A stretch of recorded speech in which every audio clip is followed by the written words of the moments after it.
As a solo game developer, I have a lot of ideas. That's useful in most situations, but sometimes I don't take enough time to think about what those ideas will actually do to the game. On paper, everything makes sense, but when played, the result just isn't what I expected. So in this video, I want to show you a few mistakes that came from a specific design intention and what they forced me to rethink. I made those mistakes on my first commercial project, the Ember Guardian, a side-scrolling shooter with base defense mechanics and resource management. The first thing I noticed when playing was how exhausting the game felt. And that leads us to the first real mistake: I was asking too much from the player all the time.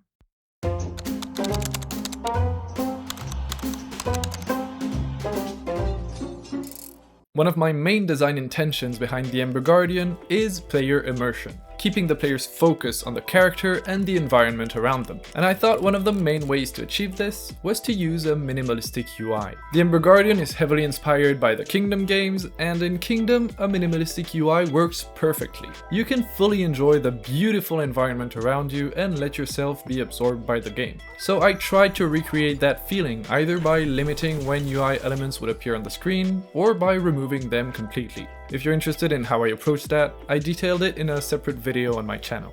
Overall, the idea worked pretty well. On-screen UI clutter was reduced to its minimum, and personally, I enjoyed how it played. But playtesting revealed a problem: I was asking too much from the player. See, in Kingdom, you mainly need to keep track of a few things: your coins, the day-night cycle, and your stamina. The Ember Guardian has many more parameters to manage: player health, ammo, and the state of the fire, to name a few. To avoid adding a stamina bar, I tried to communicate stamina through feedback instead, a vignette effect, and a heavy breathing sound effect when the player was close to exhaustion. The issue was that I was asking the player to keep track of all these parameters, sometimes in the middle of the combat, and a simple visual effect and sound cue just wasn't enough to convey something as critical as stamina. When I played the game myself, I knew exactly how the system worked, so I didn't run into any issues. But other players were constantly running out of stamina, which made movement feel heavy and frustrating, and ultimately hurt the overall experience. Some of you might have noticed when I decided to add a stamina bar, and honestly, it improved the game a lot. It gives players instant access to a critical piece of information instead of forcing them to constantly guess. To stay true to the game's initial intention of having a minimalistic UI, the stamina bar remains discreet. It only appears when you're close to exhaustion and fades out when you're fully restored. And for players who prefer having full control, there is now also a setting that lets you choose how UI elements display. Completely disabled for hardcore players, minimalistic, which is how I designed it, or fully enabled. So yeah, what I learned here is that sometimes communicating critical information to the player in a very clear and standard way can actually reinforce immersion rather than breaking it.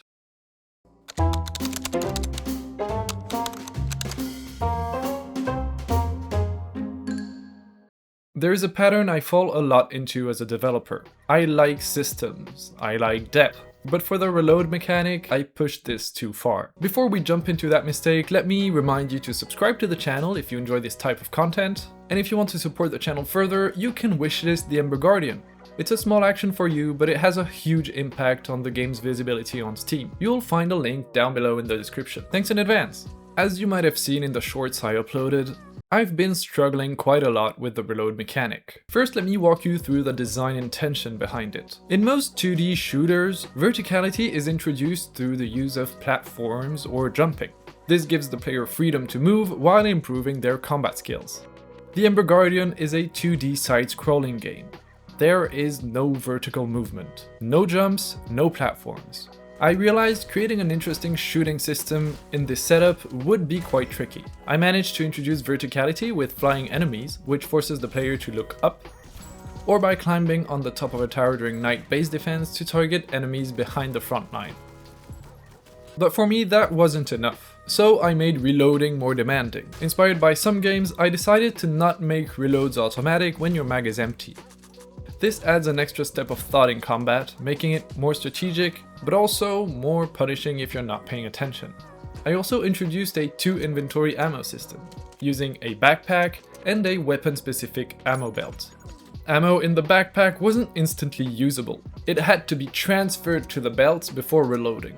The idea here was to push resource management and focus on careful combat planning. It also helped differentiate weapons. A huge ammo belt helped with sustained fire and reduced mental load, whereas a small ammo belt required more micromanagement in combat.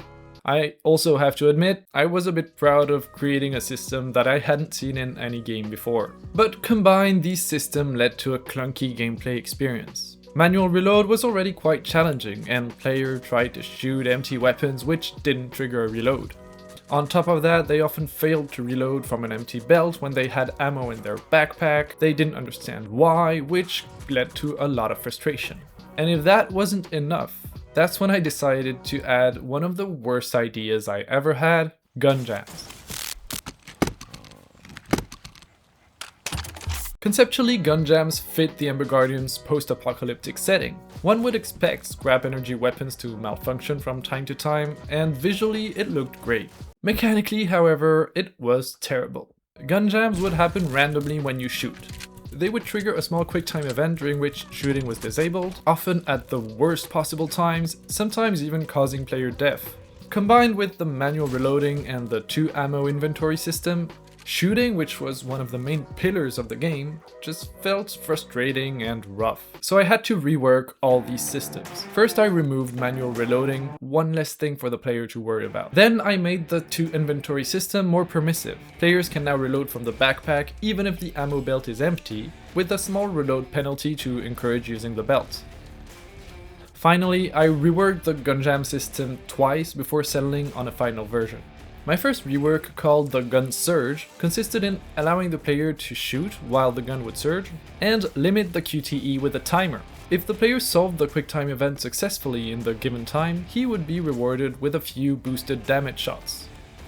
If not, then nothing happened. This first rework turned a fully punishing system into a rewarding mechanic, which was already a step in the right direction. However, when I or even other players played the game, we realized most of the time we'd just completely ignore this mechanic. It still occurred when tension was already high and our brain was already focused on combat, so the QuickTime event would just end up cluttering the screen and saturating cognitive load. So the final version, called Surge Reload, happens this time randomly when reloading. The magazine spins in the air, and pressing reload at the right moment boosts your next bullets.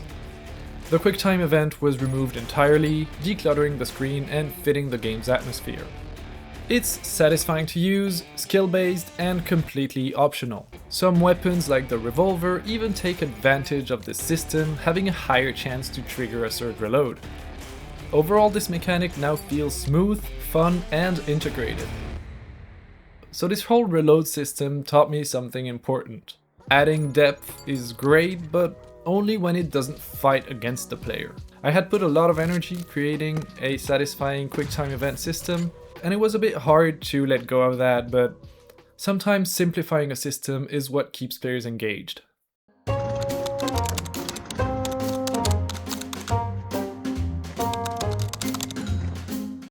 The next mistake comes from trying to adapt a system that was functional with mouse and keyboard to a controller. But to understand what exactly went wrong, I need to explain the accuracy system in the Ember Guardian. Previously, weapons had different accuracy values. The way I handled accuracy was pretty basic. The lower the accuracy, the further the bullet could land from where you were actually aiming. Expectedly, this sometimes led to frustrating moments where you'd aim perfectly at a creature, but RNG decided your shot would miss. So I reworked the system inspired by Helldivers 2. Now your shot always lands exactly where your weapon pointer is, but the pointer continuously moves around the mouse cursor. The lower your accuracy, the bigger the pointer's movement. Accuracy is also reactive to the player's state. It improves when crouching or decreases when moving or running. Taking damage or getting exhausted applies a huge accuracy penalty. This accuracy is represented on screen by the size of the weapon's crosshair. The larger the brackets, the lower the accuracy. This system improved shooting overall, but I ran into problems when trying to adapt it to a controller. I didn't take enough time to rethink it and simply tried to translate it one-to-one. I kept the weapon crosshair and positioned it at a fixed distance to the player. When the player was using the aim joystick, I'd push it along that direction, and to represent weapon range, I would position the pointer closer or further to the player. But this created a new problem. for long-range weapons. Aiming vertically would push the crosshair off the screen. And here, instead of redesigning the system, I applied a quick fix. The crosshair would follow a weird curved path around the player to keep it visible. And the results? Playing with a controller felt worse than playing with mouse and keyboard. I had trapped myself in a mental scheme where I believed using a crosshair was the only way to convey the accuracy information, but it was hurting the shooting experience with a controller too much, so I had no choice but to change it. I then tried a laser pointer system, completely removing the crosshair. This felt much better. At first, the laser pointer was too present on the screen, so I made it fade out when not needed. For example, when the player isn't using the aim joystick, or when shooting. At that point, the bullets themselves become the indicator. What I realized after implementing the pointer is that, indeed, it doesn't convey accuracy information as well as a crosshair. But this is balanced by the fact it gives much clearer information on weapon range, which is represented by the laser pointer's length. And this makes a huge difference when aiming from afar. With a mouse, you often have to guess if your shot will reach the target. The controller adaptation showed me that sometimes trying to preserve every detail from one input to another can actually make things worse. By simplifying the inputs and balancing them with different types of feedback, like the mouse showing accuracy and the laser pointer showing range, the system feels intuitive and satisfying, even if it's not identical to the mouse version.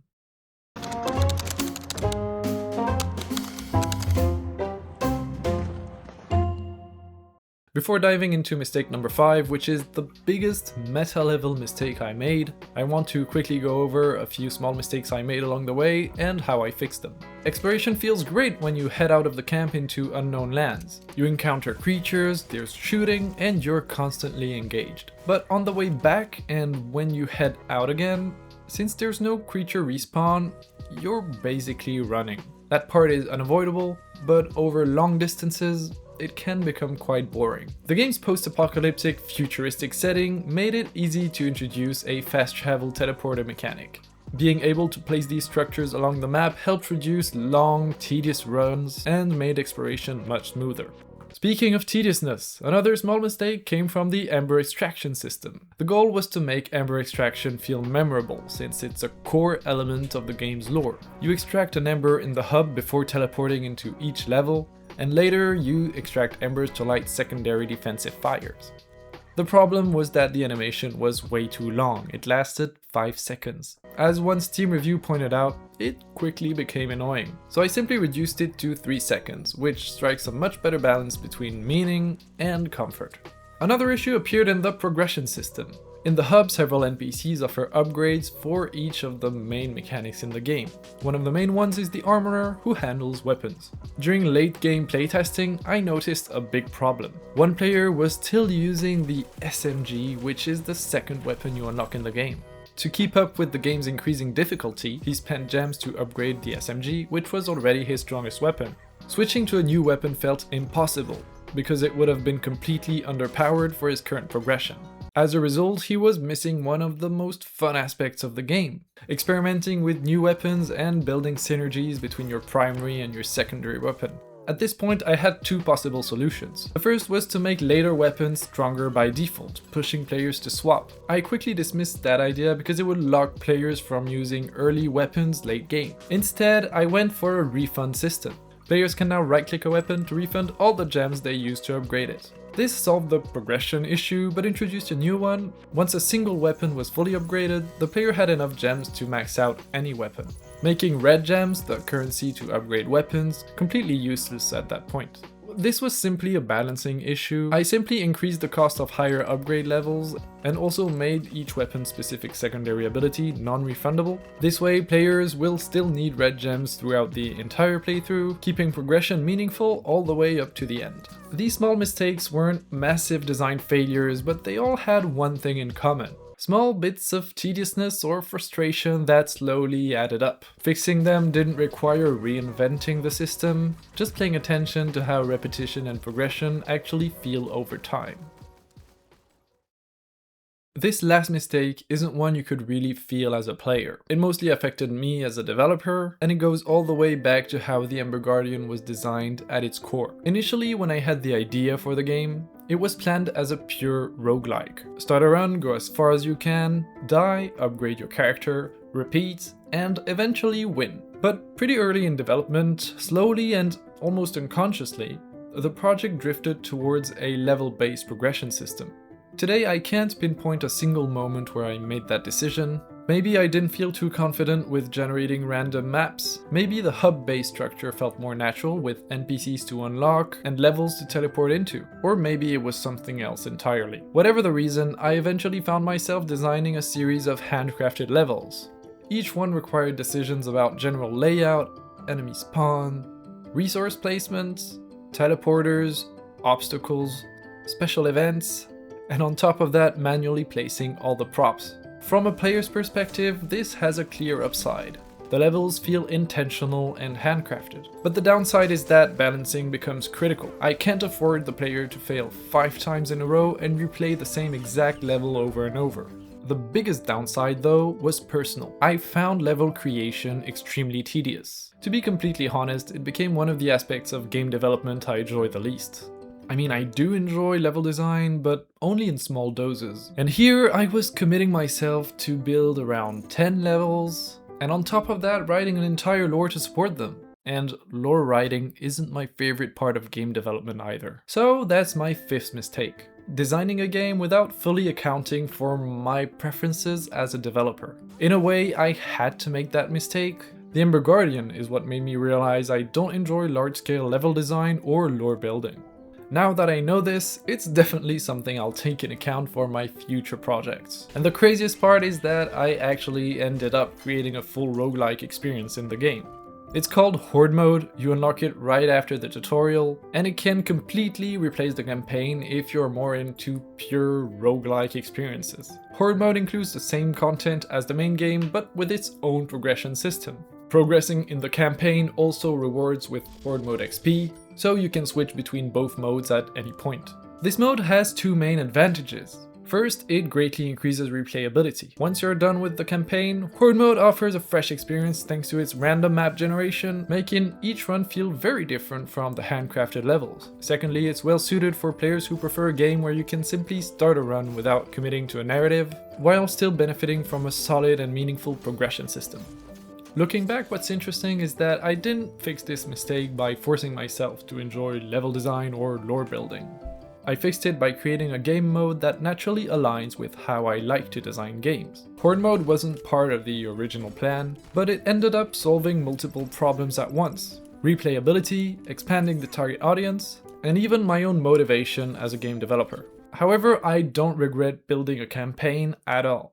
It really serves the game, providing a reason for the player to continue playing other than unlocking new content, and it also gave me the opportunity to create truly epic moments. This whole project taught me something important, maybe the most important lesson of all. Good game design is also about understanding how you work as a developer and building the game around that instead of fighting it. These mistakes shaped the game, but they also shaped the way I design now. And honestly, I wouldn't have learned any of this without making them first.